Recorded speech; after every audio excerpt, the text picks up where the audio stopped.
You are always in a rush.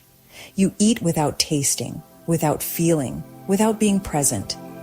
You consume food not to nourish yourself, but to silence a craving, to fill a void that cannot be filled. The bites are large, hurried, and mindless.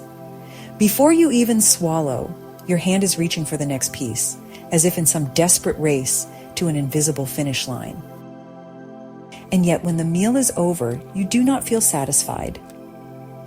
Your stomach may be full, but your soul is still hungry. Why? Because you were not eating food, you were eating desire itself. The Bhagavad Gita states, "A man who is deluded by the ego thinks, 'I am the doer.' But the wise man knows that only the gunas, or modes of ego mind, are acting. The ego eats not for sustenance, but to satisfy an unquenchable thirst for gratification. It is an illusion that you will ever be satisfied this way. Everything in your life is about getting to the end. You eat to finish. You work to be done. You speak to be heard. Even in pleasure, you are merely rushing to reach the climax, the peak, the moment of completion. But in this rushing, you miss the experience itself." In the Bhagavad Gita, Lord Krishna teaches, "Whatever you do, whatever you eat, whatever you offer, whatever you give away, whatever austerities you perform, do that as an offering to me. Your life itself must become a prayer. And yet, when you rush, you rob yourself of this divine communion. You devour food with lust, greed, and impatience, not with gratitude. You consume experiences like an addict, always wanting more, never fulfilled. But what if you slowed down? What if you cut your meal in half and truly tasted each bite? What if, instead of inhaling your food, you let it dissolve slowly in your mouth, bringing awareness to every sensation? Set a timer for 20 minutes. Make the act of eating a prayer. Let the moment stretch out like an eternity. And notice, how does your body feel when you allow space and rest in between bites? You have mistaken lust for love, addiction for pleasure, indulgence for satisfaction. The ego whispers that you need more, always more, but it is a lie. The Bhagavad Gita warns, the hunger, the lust, the cravings, they are smoke obscuring the truth. The truth is that you are not your desires. Your cravings are not you. They are merely echoes of an ego that has not yet surrendered.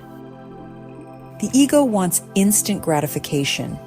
It devours food without tasting, chases pleasure without feeling, and indulges in lust without love. And yet, after each indulgence, you feel empty again. More food, more pleasure, more distraction.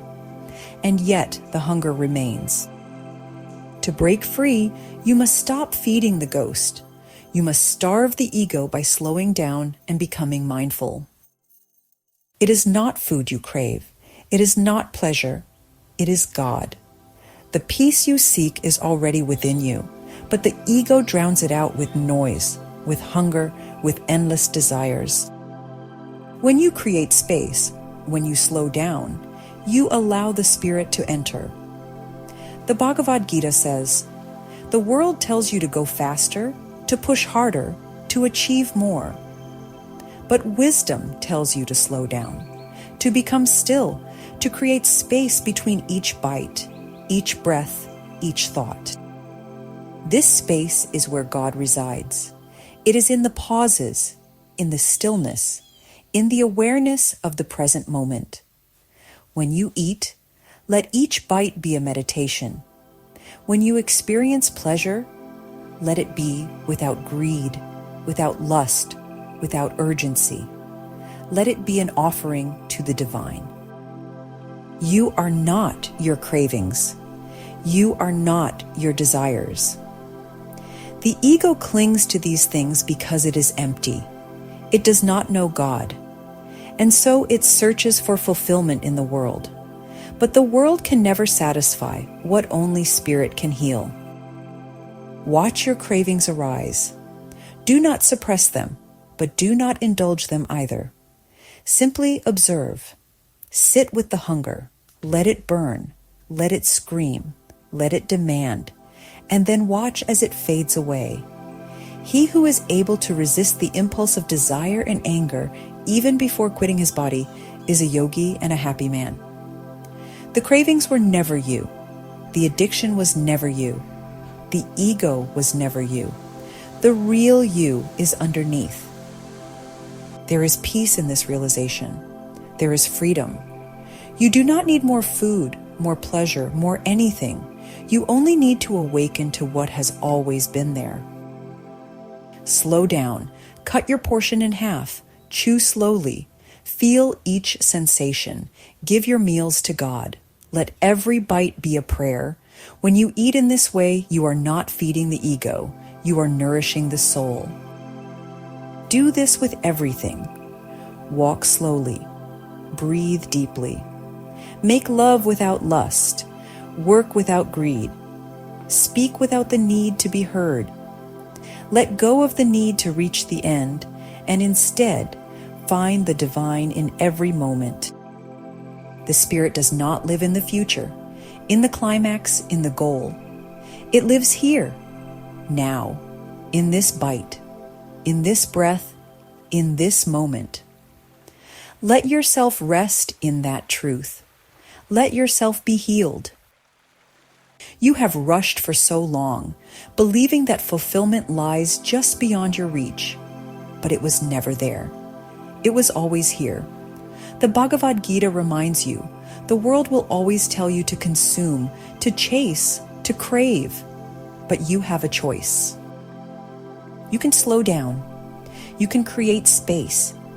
You can allow the Spirit to enter, and in that stillness, you will find the peace that no indulgence could ever give you. You do not need more. You only need to awaken to what was already within you. So take this moment, breathe, let go, and finally, rest.